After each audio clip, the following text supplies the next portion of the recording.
tous, eh bien moi c'est Marine, qui est sur le secteur du 37 au niveau de Tours. Je suis aujourd'hui formatrice pour le groupe Nux Resultime et donc j'ai le plaisir d'être interviewée par la classe de BTS deuxième année. Alors, mon poste actuel, comme je l'ai dit, c'est formatrice pour le groupe Nux et Resultime et du coup je l'occupe depuis un petit peu plus de 3 ans. Alors, j'ai fait anciennement le CAP en 2 ans, puis le bac pro en 2 ans. Et j'ai terminé mon cursus par un BTS en alternance au CFA. Et j'ai terminé concrètement les études sur Paris via l'école EMASUP.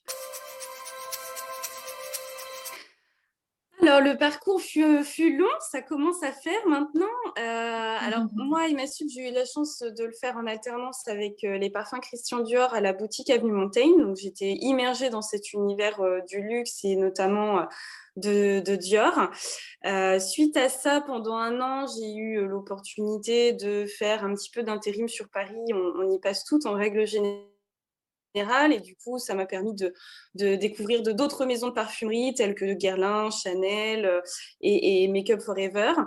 Et ensuite, j'ai eu l'opportunité de faire formatrice pour le groupe Yves Rocher, où sur ce type de poste, je m'occupais de tout le grand ouest, je dirais, de la France, pour former les équipes à l'arrivée d'un nouveau soin pratique en institut de beauté. Donc, c'était moi, si vous voulez, qui gérait les réservations d'hôtels de façon à convier les équipes instituts et ensuite les former dans cet hôtel aux techniques du nouveau soin.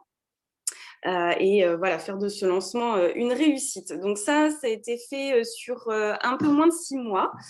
Ensuite, j'ai été recontactée par les parfums Christian Dior où j'ai pu faire des remplacements et notamment remplacement en tant que maquilleuse, toujours à la boutique Avenue Montaigne. Donc voilà, cette marque me plaisait beaucoup, beaucoup. J'y suis piquée, je dirais, parce que voilà, c'est une marque qu'on affectionne toutes. Et voilà, j'ai pris beaucoup plaisir à être maquilleuse pour cette maison.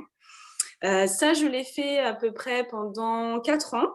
Et ensuite, le groupe Shiseido m'a proposé un poste en tant que commercial pour diriger les grands magasins sur Paris. Donc, j'avais de gros bateaux, comme on dit, les Sephora, Rivoli, Haussmann, Printemps, Galeries Lafayette, La Défense. Et du coup, je m'occupais de les driver au niveau commercial et aussi pour de l'animation en point de vente. Et donc voilà, me voilà depuis un petit peu plus de 3 ans pour le groupe Nux et Résultats.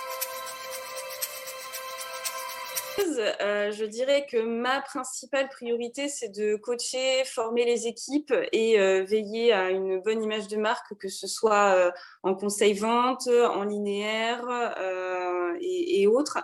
On a aussi la responsabilité du merch pour éventuellement implantation de nouveautés, veiller à ce que les trades soient bien relayés, ce genre de choses. Et puis surtout, faire vendre.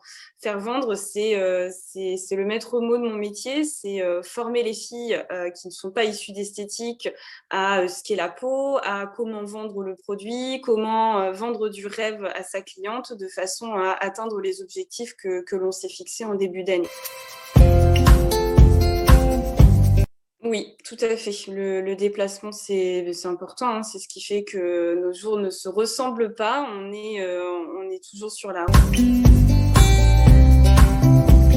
Je dirais qu'il faut être très organisé, savoir gérer son temps, savoir gérer ses priorités et reporter au lendemain ce qui ne l'est pas. Il faut être passionné aussi par ce que l'on vend, par son métier, par le produit, c'est hyper important. Très autonome.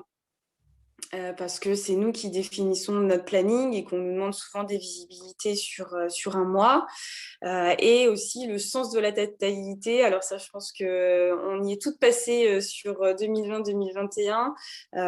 Voilà, on a toutes su développer ce sens de l'adaptabilité qui est hyper important, quoi. Je dirais que métier de formatrice et commerciale, la contrainte première, c'est qu'aujourd'hui, notre journée n'est jamais finie une fois qu'on arrive chez soi. Il y a toujours ces heures de boulot que l'on ne compte pas après le boulot et sur nos heures personnelles.